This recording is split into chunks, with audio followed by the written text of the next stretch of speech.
How far are you going, man? All the way. Good middle of the nightmare to you. Welcome to the introduction for the book. Perfect eternal conscious energy. Ain't nothing candy-ass about it. It was copyrighted and published in 2022 by Alexander T. Newport. It is imperative in the interest of not misleading you that I tell you some important facts up front about what I am and what this book is about. I don't want you to waste your time or money buying and reading a book that is only going to disappoint you. First off, I call myself a philosopher, even though I dropped out of high school and never entered college.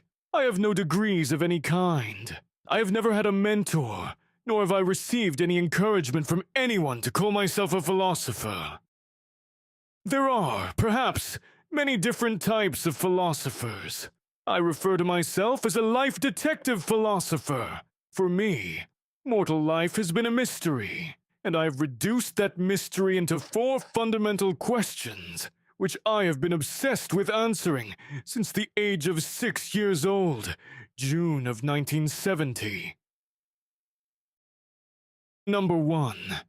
Why am I alive as a temporary creature in a temporary world? How did this happen? Number 2. Is there a singular creator, a puppet master god personality, who created this temporary world and all the life forms within it? If there is, what are its qualities? If not, how did this world and its creatures come into being? Number 3. What happens when I die? Will I really stop thinking and feeling forever and ever? Will I really stop being a conscious entity who is aware that it is a conscious entity? Number 4. Do we, as mortal creatures in a temporary world, really have free will, free play? Are we making up each moment of this mortal life as we go along? Or has this temporary life and world already been scripted and predetermined before the Big Bang? As far as I'm concerned, those are philosophical questions. They are also questions that fall into the categories of spirituality and enlightenment. I combine all 3 categories into a new category I call Philobabble. The reason I refer to it as babble is because any answers to those questions cannot be scientifically proven true. You can't prove them true with physics, or mathematics, or photographs, or audio recordings. All you can come up with are persuasive best guesses.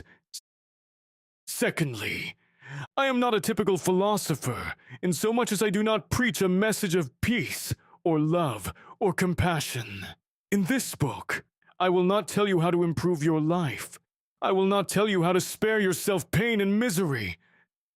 I do not believe in God, karma, ego, religions, meditation, yoga, vegetarianism, near-death experiences, aliens from outer space, vitamin and supplement pills, Satan, the occult, lucid dreaming, astral travel, remote viewing, the Jewish conspiracy, the law of attraction, the germ theory, nor any so-called schools of spiritual thought or enlightenment or philosophy, nor do I believe in miracles, astrology, psychics, trance-channelers, prophets, health foods, divine intervention, the power of prayer, the power of positive thinking, charities, pharmaceuticals, allopathic cancer treatments, nor 99% of the current scientific theories about the origins and meaning of life. I do not present myself as someone to follow or adore. I am not a savior nor a messiah, nor am I the proverbial Pied Piper here to lead astray the youth of this world. I do not believe mankind is capable of causing or maintaining peace on Earth, and I am firmly convinced that the lives of all living creatures on this Earth end in tears. Thirdly, I am the author of a self-published book titled, "It's No Joke, We Live in Hell."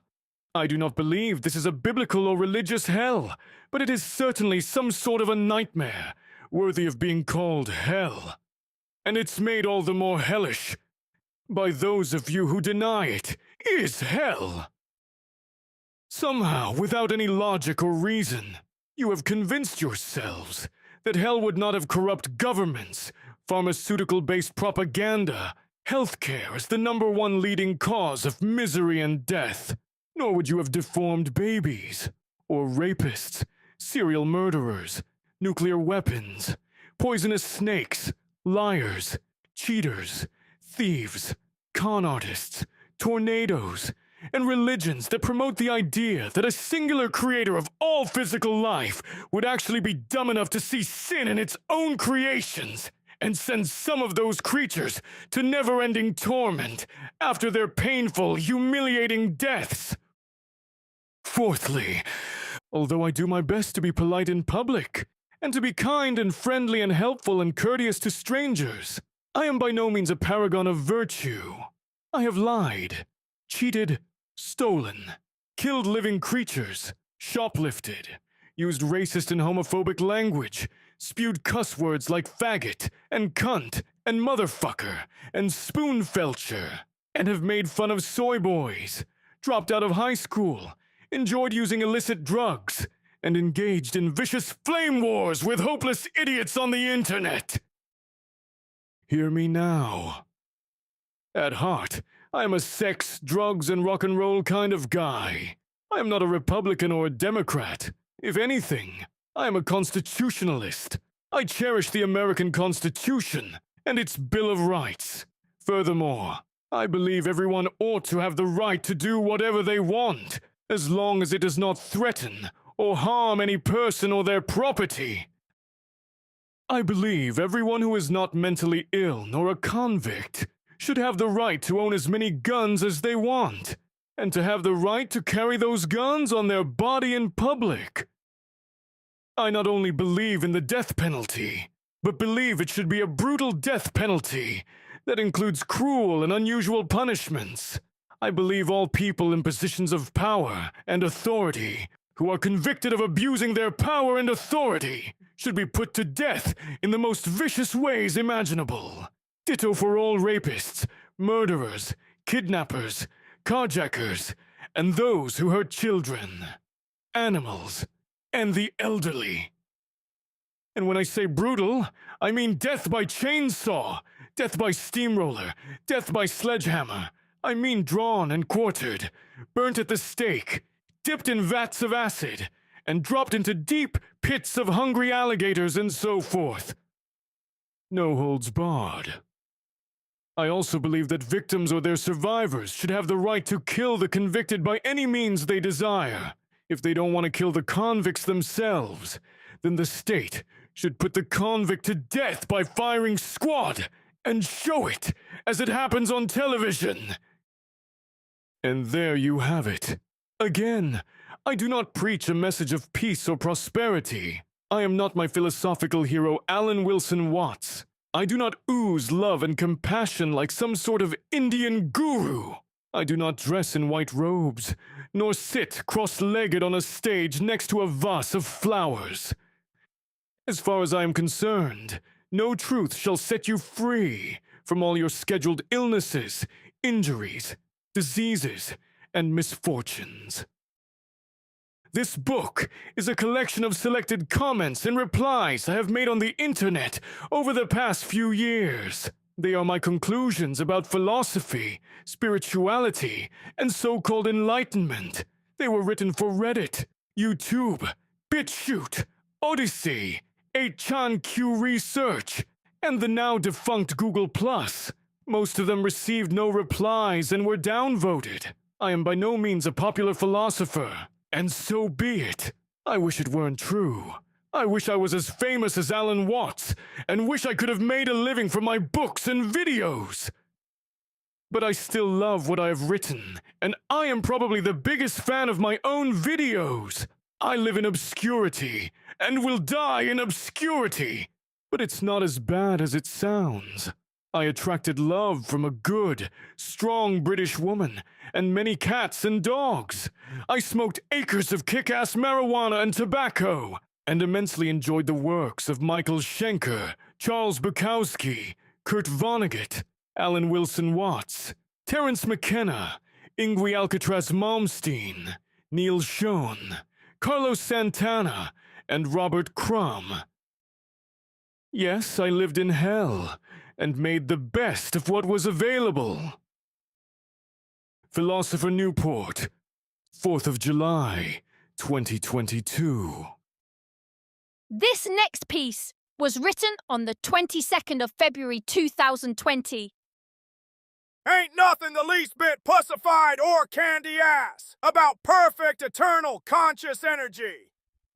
It ain't no lovey-dovey, doe-eyed, sweet-hearted Casper the Ghost, dig? It ain't saintly, and it ain't Jesus Christ.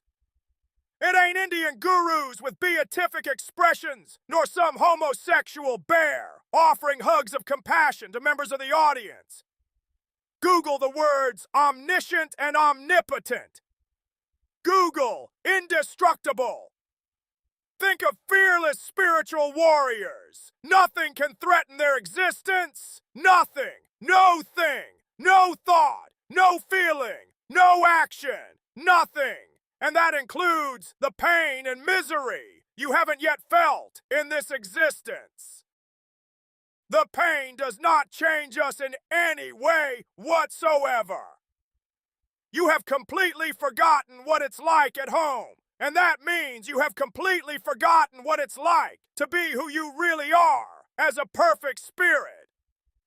You are totally immersed in this dream as a human and have obviously never experienced bliss. So you are still in the box of humanity. And when you try to imagine spirits deciding to experience this fucking hell, you do so as a human and therefore find it too hard to believe. If you had an experience with bliss, you would temporarily bust out of your box and realize that, of course, the truth is the epitome of simplicity, fearlessness, and good news for every living creature. That truth is perfect eternal conscious energy. Perfect spirits aren't afraid of pain and misery and suffering. Look at how much you have suffered through, and yet went on to recover and laugh again, and you're only a puny human being. Now contemplate eternity. Do you even know what the fuck it means? Can't be bothered to look it up in a dictionary, can you? It means the middle of forever. It means no beginning and no end ever, ever, ever. We have always been alive as eternal consciousness. Never created or invented or dreamed. We are the life force itself. What is life? It is consciousness. It is a thinking, feeling entity. We have nothing better to do throughout the middle of forever than to conceive, script, and live out these ridiculous fucking dreams. We have already dreamed a bazillion happy, pain-free dreams, and it would be terribly boring if those were the only kinds of dreams we dreamt. Mind your fucking tone with me, or don't bother writing again to me. I've been at this obsession for 50 fucking years. I've argued it from 10,000 angles you haven't even conceived of. I've scrutinized it to the nth degree. If you don't understand how ballsy and fearless perfect spirits are, and if you've been fooled like so many sheep to think spirits are that candy-assed religious horse shit about Jesus and love and compassion, then fuck you! You really don't know how to think critically, logically, and reasonably. We live in hell. Anything less than hatred for this wretched existence, and you moronic, selfish, greedy, needy, vampiric assholes full of your fucking lies and vanity and inadequacies and ineptitude and remarkable stupidity and failure to think critically, is totally disingenuous and dishonest. I'm annihilated, you know?